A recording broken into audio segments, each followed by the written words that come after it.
Hi hello வணக்கம். இது TNPSC next gen YouTube channel. இப்போ நம்ம என்ன பார்க்க போறோம்னா, வெங்கடேசன் அவர்கள் எழுதின தற்கால தமிழ்நாட்டு வரலாறு அப்படிங்கிற புத்தகத்திலிருந்து இந்திய விடுதலை போராட்டத்தில் தமிழ்நாட்டின் பங்கேற்பு அப்படிங்கிற டாபிக் பார்க்க போறோம். இது பார்ட் 2 வீடியோ. பார்ட் 1 வீடியோ வேணுங்கிறவங்க டிஸ்கிரிப்ஷன்ல லிங்க் இருக்கு, பாருங்க. இப்போ லெசனுக்குள்ள போகலாம். இப்போ இந்திய விடுதலை போராட்டத்தில் தமிழ்நாட்டின் பங்கேற்பு அப்படிங்கிற டாபிக்ல இருந்து தமிழ்நாட்டு தலைவர்கள் பத்தி பார்த்துட்டு வரோம். அடுத்து நம்ம யாரை பத்தி பார்க்க போறோம் அப்படின்னா வ.உ. சிதம்பரனார். வங்காள பிரிவினையின் விளைவாக எழுந்த சுதேசிய இயக்கம் தமிழ்நாட்டுக்கு அளித்த தவப்புதல்வன் தான் வ.உ. சிதம்பரம் பிள்ளை. கோயில்பட்டி தாலுகால இருக்கிற ஒட்டப்பிடாரம் அப்படிங்கிற சிற்றூர்ல பிறந்த வ.உ.சி. வீரபாண்டிய கட்டபொம்மனிடம் தலைமை அமைச்சராக பணியாற்றிய தானாபதி பிள்ளையோட குடும்ப வழித்தோன்றல். தூத்துக்குடியில வழக்கறிஞராக இருந்த இவரு ராமகிருஷ்ணானந்தர், அபேதானந்தர், பிரம்மானந்தர் ஆகிய வங்கத்துறவிகளோடு தொடர்பு கொண்டு சுதேசி இயக்கத்துல தன்னை ஈடுபடுத்திக்கிட்டாரு.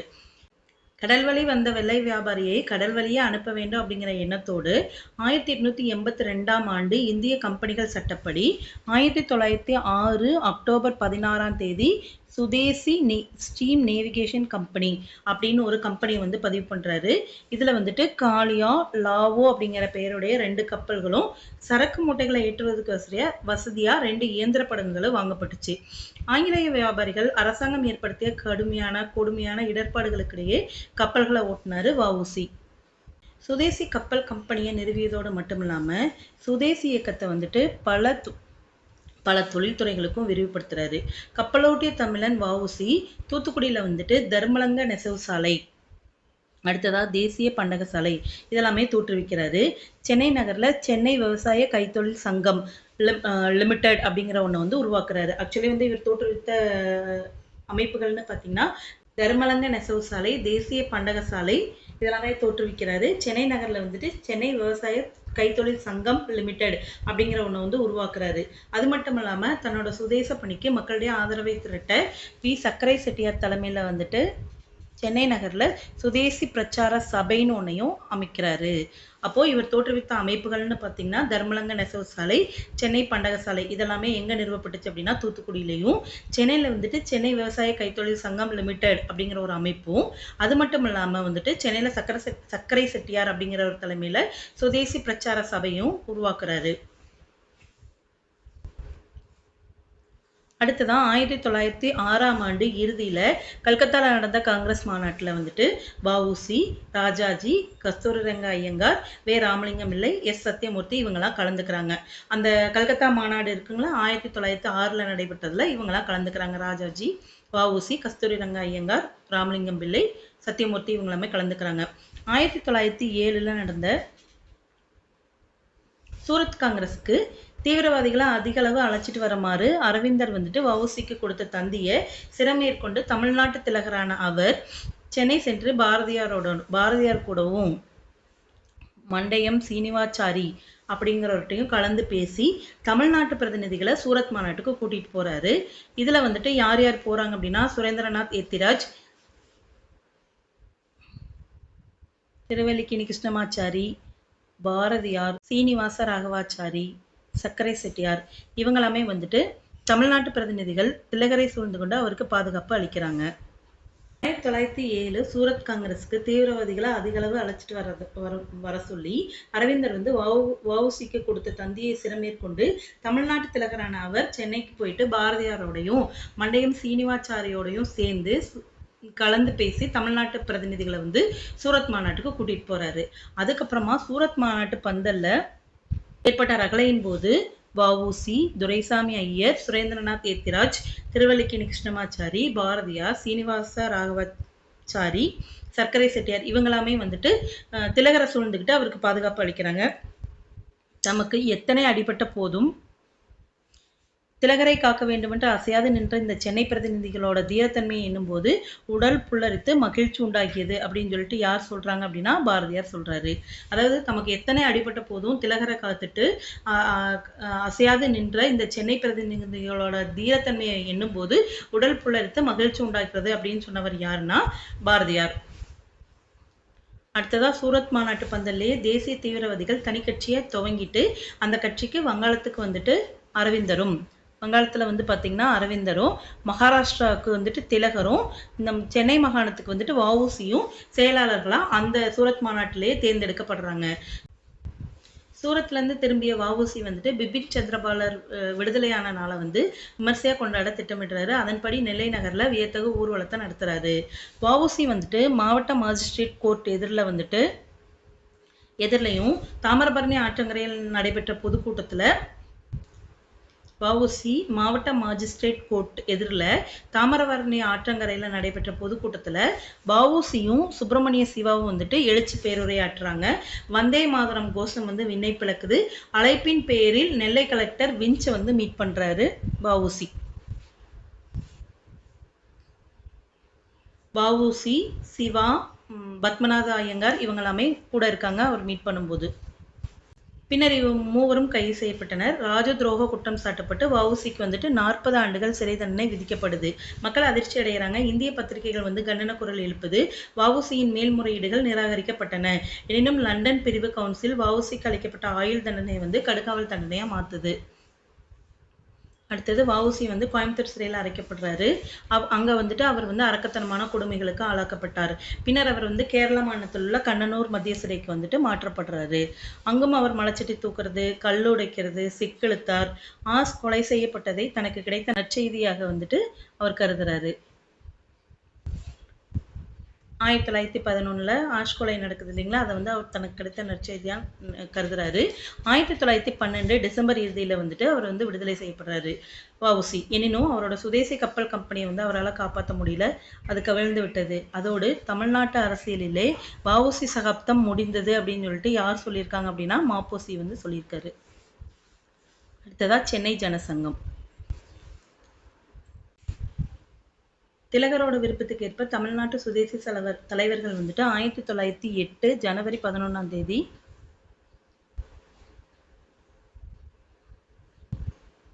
சென்னை திருவல்லிக்கேணி கங்கை கொண்டான் மண்டபத்தில் வந்துட்டு சென்னை ஜனசங்கம் அப்படிங்கிற ஒரு அமைப்பை வந்து துவக்குறாங்க. இது யாரோட விருப்பத்துக்குனுங்க செய்கிறாங்க அப்படின்னா திலகரோட விருப்பத்துக்குனுங்க செய்கிறாங்க.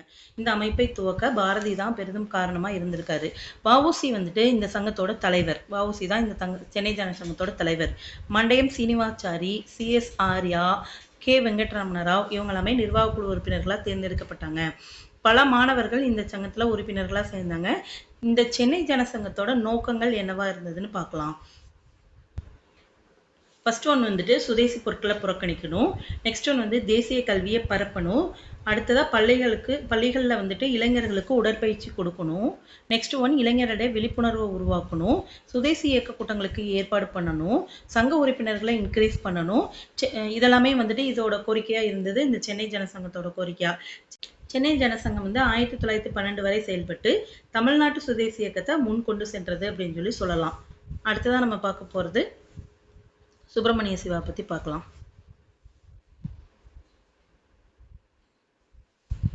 வஉசியும் சிவாவும் தமிழ்நாட்டு சுதேசி இயக்கத்தின் இரட்டையர்களாக திகழ்ந்தாங்க. தமிழ்நாட்டு சுதேசி இயக்கத்தின் இரட்டையர்கள்னு பார்த்தீங்கன்னா வஉசியும் சிவாவும் தான்.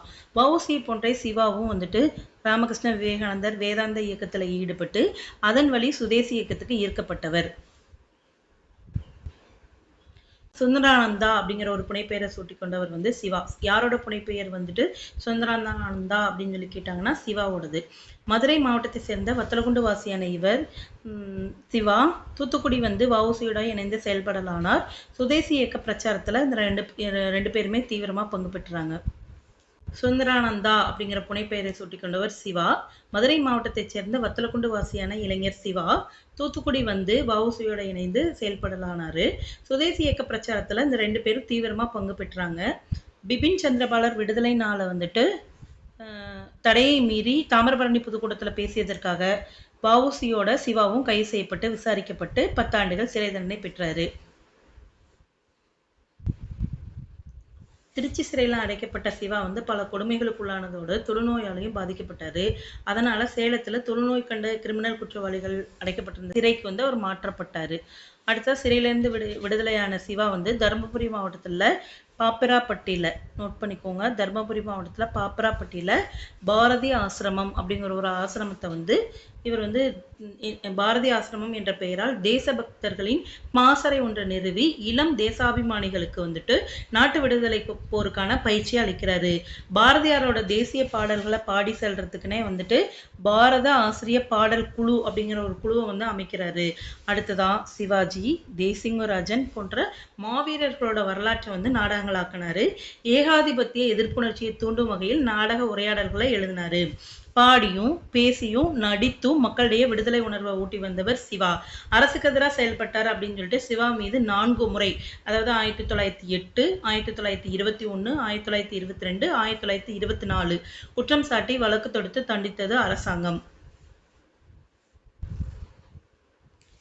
தேச சேவையிலும் சரி, சிறைப்பட்டு இன்னலுற்ற தியாகத்திலும் சரி, சிவாவுக்கு இணையா இன்னொரு தேசபக்தரை சொல்ல முடியாது அப்படின்னு சொல்லிட்டு புகழாரம் வந்து மாப்போசி வந்து இவருக்கு சூட்டியிருக்காரு. அதாவது தேச சேவையிலையும் சிறைப்பட்டு இன்னலுற்ற தியாகத்திலையும் சரி, சிவாவுக்கு இணையா இன்னொரு தேசபக்தரை சொல்ல முடியாது அப்படின்னு புகழாரம் சூட்டினவர் யாருன்னா மாப்போசி. அடுத்ததான் நம்ம எதை பத்தி பார்க்க போறோம்னா சுயாட்சி இயக்கம். 1907 ஏற்பட்ட சூரத் பிளவுக்கு அப்புறம் காங்கிரஸ் தீவிரவாதிகள் அரசாங்கத்தால வந்து கடுமையா ஒடுக்கப்பட்டாங்க. மிதவாதிகள் வழிவிழந்து போயிட்டாங்க. தேசிய இயக்கத்தை வழிநடத்தக்கூடிய தலைவர் இல்லாத நேரத்துல அன்னிபெசன்ட் அம்மையார் தான் வந்துட்டு அந்த கடமையை வந்து நிறைவேற்றுறாங்க. இந்தியா சுயாட்சி பெற வேண்டுமாயின் மிதவாதிகளும் தீவிரவாதிகளும் மீண்டும் ஒன்று சேரணும்னு அவங்க விரும்பினாங்க. அந்த விருப்பம் நிறைவேறல. அதனால அவர் ஒரு புதிய அரசியல் அமைப்பான சுயாட்சி சங்கத்தை வந்து ஹோம் ரூல் லீக்கை வந்து உருவாக்குறாங்க. யாரு? அன்னிபெசன்ட் அம்மையார். 1911 செப்டம்பர் 3 சென்னை கோகலை மண்டபத்தில் வந்துட்டு சுயாட்சி சங்கம் துவங்கப்பட்டது. Annie Besant, C P Ramaswami Iyer, G S Arundale, B P Wadia, S Subramania Iyer, N Subbarao, Pattabhi Sitaramayya, A Ranganatha Mudaliar, Marjorie Ramaiyar இவங்களாமே வந்துட்டு சுயாட்சி இயக்கத்தின் பிரதான தலைவர்கள். சுயாட்சி சங்கத்தின் தலைவராக வந்துட்டு அன்னிபெசன்ட் தேர்ந்தெடுக்கப்பட்டாங்க. ஜிஎஸ் அரண்டேல் வந்து அமைப்பு செயலாளராகவும், சிபி ராமசாமி ஐயர் வந்து பொதுச் செயலாளராகவும், பிபி வாடியா பொருளாளராகவும் பொறுப்பேற்கிறாரு. பிரிட்டிஷ் பேரரசுக்குள்ள இந்தியா சுயாட்சி பெற வேண்டும் என்பதே சுயாட்சி சங்கத்தோட குறிக்கோள். அடையாற்றில் சுயாட்சி சங்கம் அமைக்கப்பட்டு செயல்பட ஆரம்பித்ததன் விளைவாக சென்னை மாநிலம் வந்து இந்திய தேசிய நீரோட்டத்துல வந்து முழுமையா கலந்தது அப்படின்னு சொல்லலாம். அடுத்ததான் தமிழ்நாட்டோட பல பகுதிகளிலும் சுயாட்சி சங்கத்தோட கிளைகள் வந்து துவங்கப்பட்டுச்சு. கோயம்புத்தூர்ல இருந்த 10 பிரம்மஞான சபை விடுதிகளும் சுயாட்சி இயக்க மையங்களா செயல்பட்டன. சென்னை சட்டமன்ற உறுப்பினரான தஞ்சை வி.கே. ராமானுஜாசாரி தமிழ்நாட்டில் சுதேசி இயக்க தலைவரானாரு. அப்போ தமிழ்நாட்டுல சுதேசி இயக்க தலைவர் யாருன்னா வி.கே. ராமானுஜாசாரி. 1917 மே 9 கடலூர்ல வி.பி. மாதவராவ் தலைமையில மாநில சுயாட்சி மாநாடு நடைபெற்றது. பல மாவட்ட மாநாடுகள் நடத்தப்பட்டன. பிரசுரங்கள் மூலம் சுயாட்சி பிரசாரம் செய்யப்பட்டது. 1917 மே மாசத்துக்குள்ள இதுல வந்து 10,000 உறுப்பினர்கள் சேர்ந்தாங்க. காங்கிரஸ் மிதவாதிகளும் சுயாட்சி சங்கத்தை வந்து ஆதரிக்க தொடங்கினாங்க. சுயாட்சி இயக்கம் வந்து ராஜபாளையத்துல வந்து அரசியல் சலசலப்பை ஏற்படுத்துச்சு. என்னன்னா ஐ.பி. அரங்கசாமி ராஜா, பி.எஸ். சின்ன வெங்கட ராஜா, பி.எஸ். குமாரசாமி ராஜா, பி.எஸ். சுப்பராஜா இவங்களோட முயற்சியால சுயாட்சி சங்கம் வந்து ராஜபாளையத்துல தொடங்கப்பட்டுச்சு 1917. சுயாட்சி இயக்கத்தின் குறிக்கோளை பற்றி பிரச்சாரம் செய்வதற்கென்று பி.எஸ். குமாரசாமி ராஜா மீனாட்சி சகாய விவேகா வித்யாலயா அப்படிங்கிற ஒரு அமைப்பை வந்து ஏற்படுத்துறாரு. அன்னிபெசன்ட் அம்மையாரோட வேண்டுகோளுக்கு இணங்க அரசியல் சட்ட திருத்தங்களுக்கு ஆதரவா வந்துட்டு கையெழுத்து சேகரிக்கிறதுக்கென பிரம்மஞான மாநாடு ஒன்று ராஜபாளையத்துல நடத்தப்படுது. அன்னிபெசன்ட் கைது செய்யப்பட்ட போது பிரிட்டிஷ் அரசாங்கத்துக்கு எதிராக முதல் அரசியல் ஊர்வலம் இங்கதான் நடத்தப்படுது. அடுத்து கல்கத்தாவில் கூடிய அகில இந்திய காங்கிரஸ் கமிட்டி கூட்டத்துல அம்மையார் ஆற்றிய உரையை தமிழாக்கம் செய்து இந்த பொதுக்கூட்டத்துல படிக்கப்பட்டுச்சு. அரசியல் கூட்டங்கள் நடத்தப்பட்டன. கே.ஜி. சிவசாமி ஐயர் இந்த நகருக்கு வருகை தந்து காங்கிரஸ் இயக்கத்துக்கு ஆதரவா பல கூட்டங்கள்ல பேசினாரு. சுயாட்சி இயக்கத்தால் கவரப்பட்ட தமிழ்நாட்டு மாணவர்கள் 1916 ஜூலை 24 புகை வண்டிகள்ல வந்துட்டு ஐரோப்பியர்களுக்கென இடஒதுக்கீடு செய்யப்பட்டதை எதிர்த்து எக்மோர் ரயில் நிலையத்துக்கு முன்னாடி ஆர்ப்பாட்டம் பண்ணாங்க. சென்னை கோட்டை ரயில் நிலையத்துக்கு முன்னாடி மாணவர்களும் ஐரோப்பியர்களுடைய கைகலப்பு ஏற்பட்டது. சுயாட்சி இயக்கத்தின் தீவிர போக்கு கண்டு கவலை கொண்ட கவர்னர் பென்ட்லாண்ட் பிரபு அதை ஒடுக்க முனைந்தார். மாணவர்கள் அரசியல் கூட்டங்களில் கலந்து கொள்ளக்கூடாதுன்னு தடை விதிக்கப்பட்டது. இயக்க பத்திரிகைகளுக்கு பாதுகாப்பு பணம் கட்ட வேண்டுமென அன்னி பெசன்ட் வந்து கட்டாயப்படுத்தப்பட்டாரு. அரசாங்கத்தின் இப்போக்கை கண்டித்து தஞ்சாவூர், ஈரோடு, கடலூர், தெனாலி, திருப்பூர் ஆகிய இடங்கள்ல கண்டன கூட்டங்கள் போடப்பட்டுச்சு. சென்னை நகர்ல இருந்த இந்திய வியாபாரிகள் சங்கம் அரசாங்கத்தின் இப்போக்கை எதிர்த்து தஞ்சாவூர், ஈரோடு, கடலூர், தெனாலி, திருப்பூர் ஆகிய இடங்கள்ல கண்டன கூட்டங்கள் போடப்பட்டுச்சு. சென்னை நகர்ல இருந்த இந்திய வியாபாரிகள் சங்கம் பத்திரிகை கட்டுப்பாட்டை கடுமையாக கண்டித்தது. சென்னை அரசாங்கத்துக்கு எதிராக வழக்கு தொடர்ந்து அன்னி பெசன்ட்டே வந்து நேரில் ஆஜராகி வாதாடுறாங்க. வழக்கு தோற்றாலும் சுயாட்சி இயக்கம் செல்வாக்கு பெற்றது. 1917 ஜூன் 12ஆம் நாள் பென்ட்லண்ட் பிரபு அன்னி பெசன்ட் அம்மையாரை கூப்பிட்டு சென்னை மாநிலத்தோட நிலைமையை விலக்கி கூறிட்டு இங்கிலாந்துக்கு திரும்பி போய்விடுமாறு கேட்டுக்கிறாரு. அதற்கு அன்னி பெசன்ட் மறுத்துவிட்டார். எனவே ஜூன் 15ஆம் தேதி அன்னி Besant, BP Wadia, GS Arundale இவங்களாமே வந்துட்டு உதகமண்டலத்துக்கு கொண்டு செல்லப்பட்டு காவலில் வைக்கப்பட்டிருக்காங்க. போராட்டவாதி எல்லாம் விஞ்சி நிற்கும் போராட்டவாதி என்று காந்தியால் வர்ணிக்கப்பட்ட அன்னி பெசன்ட் காவலில் வைக்கப்பட்டதை கண்டித்து காங்கிரஸ் மிதவாதியும் ஓய்வு பெற்ற நீதிபதியுமான எஸ். சுப்பிரமணிய ஐயர் தன்னோட சர் பட்டத்தை வந்து துறக்கிறாரு. ஸோ இதுலேருந்து என்ன தெரியுதுன்னா, போராட்டவாதி எல்லாம் விஞ்சி நிற்கும் போராட்டவாதின்னு அன்னி பெசன்ட் சொன்னவர் காந்தியடிகள். அப்புறமா காங்கிரஸ் மிதவாதியும் ஓய்வு பெற்ற நீதிபதியுமான எஸ். சுப்பிரமணிய ஐயர் வந்து அன்னி பெசன்ட் அம்மையார் வந்து கைது செய்யப்பட்டதை கண்டித்து தன்னோட சற்பட்டத்தை வந்து திறந்திருக்காரு. சுயாட்சி சங்க தலைவர்கள் காவலில் வைக்கப்பட்டதை எதிர்த்து மனித உரிமைகளை காப்பதன் அவசியம் பற்றி பிரகடனம் வெளியிட்ட அமெரிக்க குடியரசுத் தலைவர் உட்ரோ வில்சனுக்கு வந்துட்டு நீண்ட கடிதம் ஒன்றை எழுதியிருக்காங்க. அம்மையார் சிறைப்பட்டதால் சுயாட்சி சங்கத்தின் கௌரவ தலைவர் பொறுப்பையும் வந்துட்டு யார் ஏற்கிறாங்க அப்படின்னா எஸ். சுப்பிரமணிய ஐயர். அடுத்ததா வெஸ்லி கல்லூரியில தமிழாசிரியரா பணியாற்றிய திரு வி. கல்யாண சுந்தர முதலியார் வேலையை துறந்துவிட்டு அரசியல் பிரவேசம் செய்கிறாரு. அன்னி பெசன்ட்டும் அவரோட சகாக்களும் விடுதலை அடைந்த போது அவர்களுக்கு வழிநெடுகிலும் ரயில் நிலையங்களில் வரவேற்பளிக்க சுயாட்சி சங்கத்தினர் ஏற்பாடு பண்றாங்க. சேலத்துல வந்துட்டு சுயாட்சி சங்கத்தின் சார்பா சி. ராஜகோபாலாச்சாரி பேருந்தர்களான மக்களோட வந்து வரவேற்பளிக்கிறாரு. அதுவே அவரோட அரசியல் பிரவேசமா அமைஞ்சது. அடுத்ததான் இந்திய தேசிய காங்கிரஸ் வந்து பிளவுபட்டு முடங்கி கிடந்த சமயத்துல வந்துட்டு அன்னி பெசன்ட் அவர்கள் துவங்கிய சுயாட்சி இயக்கம் வந்து தேசிய போராட்டத்தை தீரத்துடன் வழிநடத்தியது. அவரோட சாதனைகளை பாராட்டி அவரை பெருமைப்படுத்தும் பொருட்டு 1917 டிசம்பர்ல நடந்த கல்கத்தா காங்கிரஸ் மாநாட்டுல வந்துட்டு தலைவரா தேர்ந்தெடுக்கப்படுறாரு.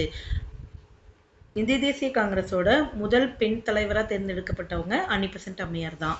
1917 ஆகஸ்ட் 20 மாண்டே பிரகடனம் வந்துட்டு அன்னி பெசன்ட் அம்மையாரோட சுயாட்சி சங்கத்துக்கு கிடைத்த பரிசுன்னு நம்ம சொல்ல முடியும்.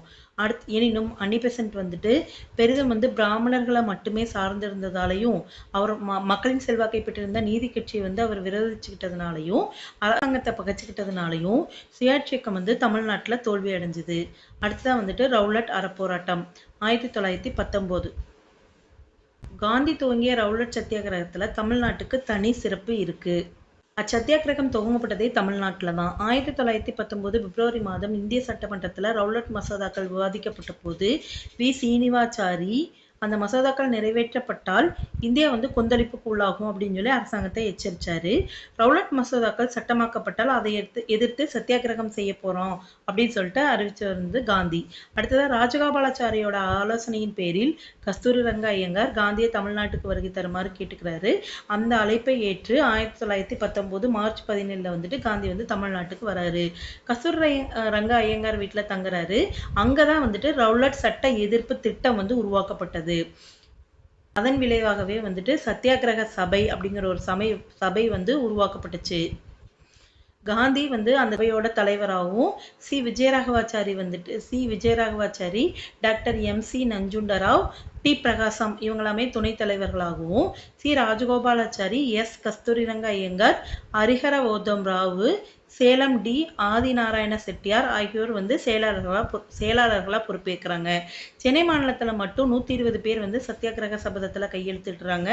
சி. ராஜகோபாலாச்சாரி, சத்தியமூர்த்தி, வ.உ.சி., திருவிகா இவங்களாமே அந்த சபதத்துல கையெழுத்திட்டவங்கள முக்கியமானவங்க.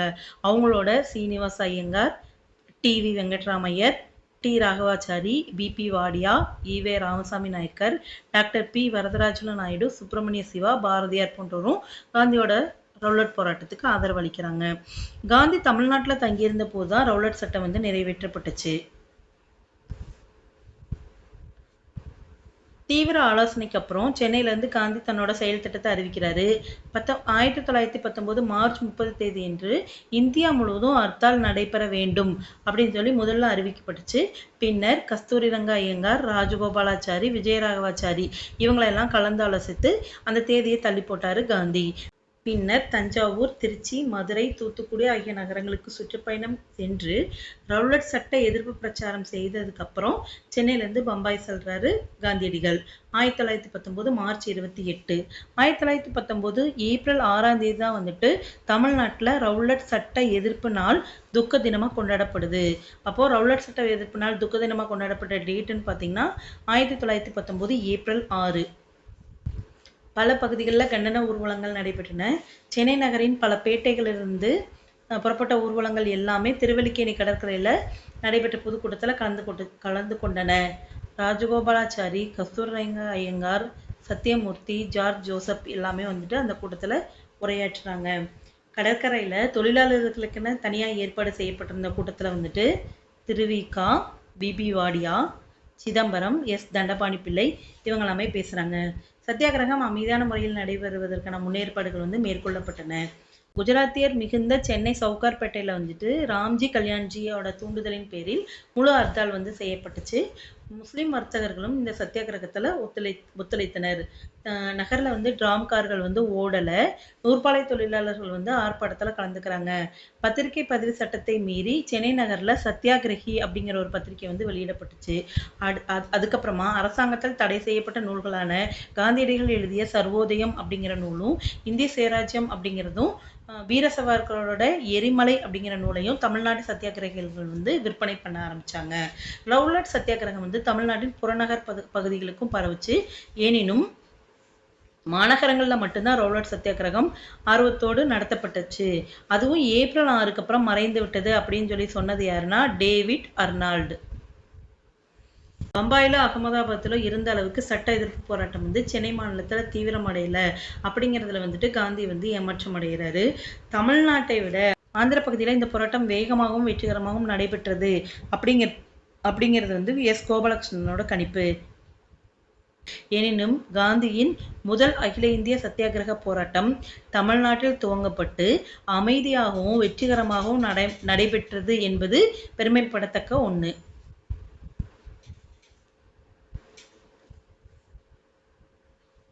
அடுத்ததாக நம்ம இப்போ கிலாபத் இயக்கத்தை பற்றி பார்க்க போகிறோம். 1919 to 1920. காந்தியின் முழு ஒத்துழைப்போடு இந்திய முஸ்லிம்கள் துவங்கிய கிலாபத் இயக்கத்தில் வந்துட்டு தமிழ்நாடு வந்து ஆர்வத்தோட கலந்துடுச்சு. ரவுலட் சத்தியாகிரகத்தில் முழு மூச்சுடன் ஈடுபட்டு தனது செல்வாக்கை பலப்படுத்தி கொண்டிருந்த சி ராஜகோபாலாச்சாரி கிலாபத் இயக்கத்தை ஆதரித்து அதன் மூலம் தமிழ்நாட்டு முஸ்லிம்களின் ஆதரவையும் பெற்றாரு. 1919 ஆகஸ்ட்ல சென்னை மாநில காங்கிரஸ் மாநாட்டில் வந்துட்டு அலி சகோதரர்களை விடுதலை செய்ய கோரும் தீர்மானத்தை கொண்டு வந்தார். அவ்வாண்டு அக்டோபர் 17ஆம் தேதி அனுசரிக்கப்பட்ட கிலாபத் தினத்துக்கு தமிழ்நாட்டு இந்துக்களின் ஆதரவை திரட்டி தந்தார். கிலாபத் கூட்டங்களில் கலந்து கொண்ட ராஜகோபாலாச்சாரி வந்துட்டு யாகூப் ஹசனை ஆதரித்து பேசினாரு. காங்கிரஸோட ஒத்துழைக்குமாறு யாகூப் ஹசனையும் அவரோட ஆதரவாளர்களையும் ஊக்குவிக்கிறாரு. 1920 மே மாதத்தில் வந்துட்டு ராஜகோபாலாச்சாரியோட ஆதரவோட யாகூப் ஹசன் வந்து சென்னை மாநில கிலாபத் இயக்கத்தை வந்துட்டு தனது கட்டுப்பாட்டின் கொண்டு வராரு. 1920 மே மாதத்தில் ராஜகோபாலாச்சாரியோட ஆதரவோட யாகூப் ஹசன் வந்து சென்னை மாநில கிலாபத் இயக்கத்தை தன்னோட கட்டுப்பாட்டின் கீழ் கொண்டு வராரு. தமிழ்நாட்டில் வட ஆற்காடு தவிர பிற மாவட்டங்களெல்லாம் கிலாபத் கமிட்டிகள் வந்து இந்துக்களின் ஆதரவோட செயல்பட ஆரம்பிச்சிச்சு. உதாரணமாக திருச்சி கிலாபத் கமிட்டிக்கு வந்துட்டு ராஜகோபாலாச்சாரியின் நண்பர்களான டி.எஸ். சுவாமிநாத சாஸ்திரியும் பக்கபலமாக இருந்தார். 1920 ஏப்ரல் 20ஆம் தேதி சென்னை நகரில் மௌலானா சௌகத் அலி தலைமையில் வந்துட்டு கிலாபத் மாநாடு நடைபெற்றது. அதில் சென்னை மாநிலத்திலிருந்து மட்டும் 1000க்கும் மேற்பட்ட பிரதிநிதிகளும் பார்வையாளர்களும் கலந்துக்கிட்டாங்க. ராஜகோபாலாச்சாரி கஸ்தூரி ரங்க ஐயங்கார், பிரகாசம் இவங்களாமே வந்துட்டு அந்த மாநாட்டில் கலந்துக்கிட்டு பேசினாங்க. மற்றொரு கிலாபத் மாநாடு அலி சகோதரர்கள் தலைமையில் ஈரோட்டில் நடைபெற்றுச்சு. 1920 ஆகஸ்ட் மாதம் தமிழ்நாட்டுக்கு வருகை தந்த காந்தி கிலாபத் இயக்கத்தை ஆதரித்து பேசுகிறாரு. மகாத்மா காந்திக்கு ஜே அப்படிங்கிறதுக்கு பதிலாக முகமது அலி சௌகத் அலிக்கு ஜே அப்படின்னு சொல்லி கோஷமிடுமாறு மக்களை கேட்டுக்கிறாரு. இவற்றால் தமிழ்நாட்டில் கிலாபத் இயக்கம் புதுபலம் பெற்றது. வடார்காடு மாவட்டத்தில் உள்ள வாணியம்பாடி கிலாபத் இயக்கத்தின் உயிர்நாடியாக திகழ்ந்தது. வடார்காடில் இருக்க வாணியம்பாடி தான் வந்துட்டு இந்த கிலாபத் இயக்கத்தோட உயிர்நாடியாக இருந்தது. அங்கிருந்த முஸ்லிம்கள் கிலாபத் பொதுக்குழு ஒன்றை ஏற்படுத்தி அதன் மூலம் கிலாபத் பற்றிய பிரகடனங்களை வெளியிட்டாங்க. தமிழ்நாட்டில் நீதி கட்சியினரும் சுயாட்சி அங்கத்தினரும் லிபரல் கட்சியினரும் கிலாபத் இயக்கத்தை வந்து ஆதரிக்கல. தமிழ்நாட்டில் இருந்த எந்தெந்த அமைப்புகள் வந்து கிலாபத் இயக்கத்தை ஆதரிக்கலன்னா நீதி கட்சி, சுயாட்சி அங்கத்தினர், லிபரல் கட்சியினர். அடுத்ததான் நீதி கட்சியும் இரட்டையாட்சியும் பற்றி பார்க்கலாம். தமிழ்நாட்டில் 1892 ஆதிதிராவிடர் அமைப்பு ஏற்படுத்தப்பட்டது. 20ஆம் நூற்றாண்டின் துவக்கத்தில் டாக்டர் TM நாயர், தியாகராஜ செட்டியார், கேசவ பிள்ளை, நடேச முதலியார் இவங்களாமே வந்துட்டு பிராமணர்களோட ஆதிக்கத்தை எதிர்த்து பிராமணர் அல்லாதோரின் உரிமைகளை வந்து கோரி பெறத்துக்கு முயற்சி பண்ணாங்க. சென்னையில் திராவிடர் அமைப்பு அப்படிங்கிற ஒரு அமைப்பு வந்து தோற்றுவிக்கப்பட்டுச்சு. 1916 தென்னிந்திய நல உரிமை சங்கம் உருவாக்கப்பட்டுச்சு. இதுவே பின்னர் நீதி கட்சி என்ற பெயரோட செயல்பட்டுச்சு. 1916 நவம்பர் 16 தென்னிந்திய நல உரிமை சங்கம் உருவாக்கப்பட்டுச்சு. அதுதான் பின்னாடி வந்துட்டு நீதி கட்சி என்ற பெயரோட அழைக்கப்பட்டுச்சு. இப்போ நீதி கட்சியோட ஆட்சி எப்படி இருந்ததுன்னு பார்க்கலாம்.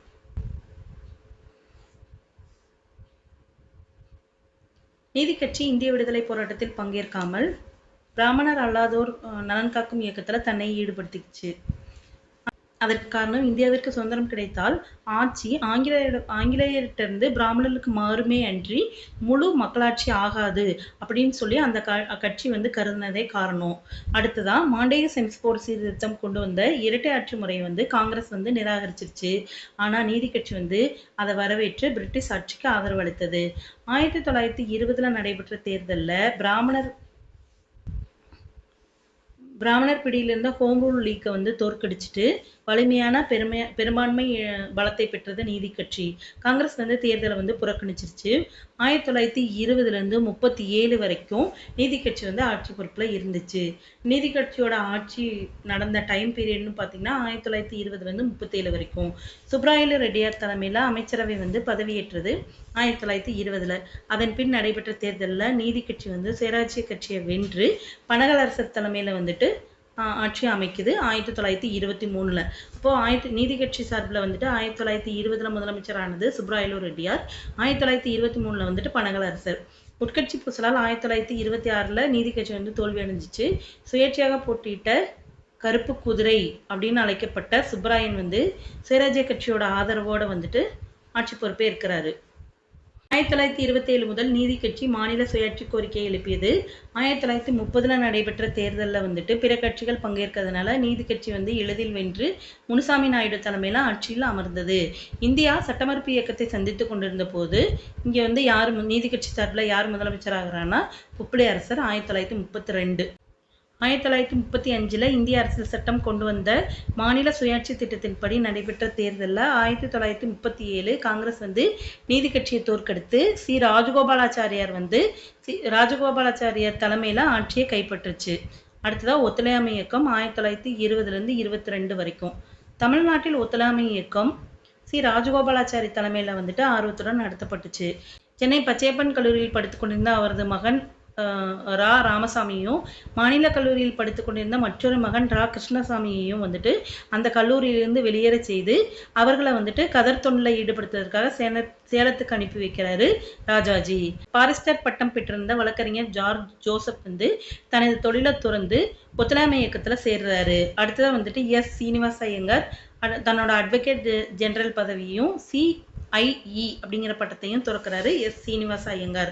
வ.உ. சிதம்பரம் பிள்ளை ஒத்துழையாமை இயக்கத்தை ஆதரிக்காவிட்டாலும் கூட தன்னோட வக்கீல் தொழிலை தொடர்ந்து இலக்கிய பணியில ஈடுபட ஆரம்பிச்சாரு. சென்னை NS வரதாச்சாரி எஸ் ராமநாதன் ஆகிய இளம் வழக்கறிஞர்கள் நீதிமன்றம் செல்றதையும் நிறுத்திட்டாங்க. முஸ்லிம்களில் சிலர் தங்கள் வகித்த மாஜிஸ்ட்ரேட் உத்தியோகங்களை வந்து உதறி தள்ள ஆரம்பிச்சாங்க இந்த ஒத்துழையாமை இயக்கத்துக்காக. அடுத்த 1920 இறுதியில் நடக்கவிருந்த மாநில சட்டமன்ற புறக்கணிப்பு பிரச்சாரத்தில் தமிழ்நாட்டு காங்கிரஸ்காரர்கள் வந்து தீவிரமாக ஈடுபடுறாங்க. தேர்தலில் போட்டியிட வேண்டாம் என்று வேட்பாளர்களையும் மீறி போட்டியிடுவோருக்கு ஆதரிக்க வேண்டாம் அப்படின்னு சொல்லி வாக்காளர்களையும் வேண்டி கேட்டுக்கிறாங்க. அடுத்ததான் ராஜகோபாலாச்சாரியும் ராஜனும் திருச்சி, கோயம்புத்தூர், சேலம் மாவட்டங்களில் சூறாவளி சுற்றுப்பயணம் செய்கிறாங்க. சென்னையிலையும் திருச்சியிலையும் காங்கிரஸ் கிளாபத் தொண்டர்கள் தேர்தல் புறக்கணிப்பு முயற்சியில் இறங்குறாங்க. இதன் விளைவாக 24 தேசியவாதிகள் வந்து தேர்தலில் இருந்து விலகிக்கிறாங்க. எனினும் 1920 நவம்பர் 30 நடைபெற்ற தேர்தலில் சென்னை மாநில சட்டமன்றத்துக்கான 98 இடங்களில் 63 இடங்களை கைப்பற்றினது நீதி கட்சி தான். தமிழ்நாட்டை பொறுத்தவரை சட்டமன்ற புறக்கணிப்பு வெற்றி பெறல. நீதி கட்சி தேசிய நீரோட்டத்திலிருந்து விலகிச் சென்று அரசாங்கத்தோட ஆதரவை பெற்று ஒத்துழையாமை இயக்கத்தை ஒதுக்கிட்டு மக்களின் செல்வாக்கை பயன்படுத்தி ஆட்சியை வந்து எளிதில் கைப்பற்றுச்சு. அடுத்ததான் 1921 ஜனவரி 10 சென்னைக்கு வந்த கானாட் கோமகனை வந்து புறக்கணிச்சாங்க தமிழ்நாட்டு காங்கிரஸ்காரர்கள். சென்னை நகரோட மூளை முடுக்குகள் எல்லாம் கோமகன் வந்து புறக்கணிப்பு பிரச்சாரம் வந்து மும்முரமாக நடைபெற்றது. நகரில் வந்துட்டு பூரண ஹர்த்தால் வந்து கடைபிடிக்கப்பட்டது. அன்று மாலை சென்னை கடற்கரை கூட்டத்தில் பல்லாயிரக்கணக்கான மக்கள் கலந்து கொண்டு கானாட் கோமகனோட வருகைக்கு வந்து எதிர்ப்பு தெரிவிக்கிறாங்க. கடற்கரையோட மற்றொரு பகுதியில் நீதி கட்சியின் செல்வாக்கின் கீழ் இருந்த சென்னை மாநகராட்சியின் சார்பாக கானாட் கோமகனுக்கு வந்துட்டு வரவேற்பு அளிக்கப்பட்டது. 2 நாட்களுக்கு அப்புறம் சென்னை மாநில புதிய சட்டமன்ற கூட்டத்தை துவங்கி வைத்து உரையாற்றினார் கோமகன். எனினும் ராஜகோபாலாச்சாரியின் தலைமையில் செயல்பட்டு வந்த தமிழ்நாடு காங்கிரஸ் கானாட் கோமகனது சென்னை வருகையை வந்து வெற்றிகரமாக புறக்கணித்ததுன்னே சொல்லணும். அடுத்ததாக ஒத்துழையாமை இயக்கத்தின் ஒரு பகுதியாக தொழிலாளர்கள் வந்து வேலைநிறுத்தத்தில் ஈடுபடுறாங்க. சென்னை தொழிலாளர் யூனியன் சார்பாக பக்கிங்ஹாம் தொழிற்சாலை தொழிலாளர்கள் வந்து வேலை நிறுத்தம் செய்கிறாங்க. மீண்டும் வேலையில் சேர சென்ற 800க்கும் மேற்பட்ட ஆதி திராவிட தொழிலாளர்கள் வந்து தாக்கப்படுறாங்க. அவங்களது குப்பங்கள் வந்து தீக்கிரையாக்கப்பட்டது 1921 ஜூன் 27. தமிழ்நாட்டின் பல பகுதிகளில் கள்ளுக்கடைகள் வந்து பகிஷ்கரிக்கப்பட்டன. கோயம்புத்தூர், சேலம், தென்னார்காடு ஆகிய மாவட்டங்களில் கள்ளுக்கடை மறியல் வந்து தீவிரமாக நடைபெற்றது. மறியலில் பலாத்காரமும் பயன்படுத்தப்பட்டது. தடை உத்தரவை மீறியதால் நூற்றுக்கணக்கானோர் கைது செய்யப்பட்டனர். காந்தியடிகள் துவங்கிய ஒத்துழையாமை இயக்கத்தில் ராஜபாளையம் வந்து பெரும் பங்கேற்பை கொடுத்தது. சுயாட்சி இயக்கத்தில் பங்கேற்ற நகர தலைவர்கள் ஒத்துழையாமை இயக்கத்திலும் தீவிரமாக ஈடுபட்டாங்க. திருச்சியில் நடைபெற்ற 25வது சென்னை மாநில காங்கிரஸ் மாநாட்டில் பல பிரதிநிதிகள் வந்து இந்த ஊர்ல இருந்து கலந்துக்கிறாங்க. ராஜபாளையத்திலிருந்து சண்டமாருத பிரசங்க எஸ் சத்தியமூர்த்தியோட வருகை வந்துட்டு ராஜபாளையம் மக்களிடையே உற்சாக பிரவாகத்தை வந்து ஏற்படுத்துச்சு. ஐபி அரங்கசாமி ராஜா, PS சின்ன வெங்கட்ராஜா, பெருமாள் ராஜா, AK அழகு ராஜா இவங்க எல்லாமே நாக்பூர் காங்கிரஸ் கூட்டத்தில் வந்து கலந்துக்கிட்டாங்க. 1920 அந்த மாநாட்டில் கலந்து கொண்டு திரும்பியோர் இந்த நகரில் காங்கிரஸ் இயக்கத்தை வந்து பலப்படுத்துறாங்க. IP அரங்கசாமி ராஜா வந்துட்டு வரலாற்று சிறப்புமிக்க கதர் இயக்கத்துக்கு வந்துட்டு ராஜபாளையத்தில் உறுதியான அடித்தளத்தை அமைச்சு கொடுத்தாரு. ஸோ ராஜபாளையத்தில் கதர் இயக்க சங்கத்துக்கு உறுதியான அடித்தளத்தை அமைச்சவர் யாருன்னா IP அரங்கசாமி ராஜா. அதுக்காக அவர் சிறை தண்டனை பெற்றாரு. அவரும் அவரோட சகாக்களும் மேற்கொண்ட முயற்சியின் விளைவா ராஜபாளையம் கைசர்கா நூல் நூற்கும் தொழிற்சாலை துவங்கப்பட்டது. யாரு IP அரங்கசாமி ராஜாவும் அவரோட சகாக்களும் சேர்ந்து ராஜபாளையம் கைசர்கா நூல் நூற்கும் தொழிற்சாலை வந்து துவங்கப்படுது. கதரின் பெருமை பற்றிய பிரச்சாரம் வந்து செய்யப்பட்டுச்சு. இப்பிரச்சார பிரசுரங்கள் விடுதலை இயக்க நீரோட்டத்தில் கலந்தது. PS குமாரசாமி ராஜா துவங்கிய விவசாயிகள் சங்கம் கிராமங்கள்ல தேசிய உணர்வை பரப்புச்சு. அப்போ விவசாயிகள் சங்கத்தை தோற்றுவிச்சது யாருன்னா PS குமாரசாமி ராஜா. திருவில்லிபுத்தூர் தாலுகாவில் நடைபெற்ற அரசியல் மாநாடு கிராமங்களில் காங்கிரஸ் கமிட்டிகள் அமைய காரணமா இருந்துச்சு. 1922 மார்ச் 18 காந்தியடிகள் கைது செய்யப்பட்டதை அடுத்து ராஜபாளையத்தில் அரசியல் கொந்தளிப்பு ஏற்பட்டுச்சு. சீனிவாச ஐயங்கார் ராஜபாளையத்தை சுயராஜபாளையம் என்று வர்ணித்ததில் வியப்பில்லை. இந்த மாதிரி விடுதலை போராட்டத்தில் வந்துட்டு ராஜபாளையத்தில் நடந்த போராட்டங்கள் முக்கியமாக அமைஞ்சதுனால ராஜபாளையத்தை வந்து சுயராஜபாளையம் அப்படின்னு சொல்லி சீனிவாச ஐயங்கார் வந்து வர்ணிச்சிருக்கிறாரு. அடுத்ததா ஒத்துழையாமை இயக்கத்தின் போது மலபாரில் நேர்ந்த மாப்பிள்ளைகள் கிளர்ச்சி தமிழ்நாட்டில் மோசமான விளைவுகளை ஏற்படுத்துச்சு. மாப்பிள்ளா கிளர்ச்சின்னு சொல்லுவோம் இல்லைங்களா, அதுதான் மாப்பிள்ளைகள் கிளர்ச்சி. அதனால தமிழ்நாட்டில் கிளாபத் ஒத்துழையாமை இயக்கங்கள் வலுவிழந்து போயிடுச்சு.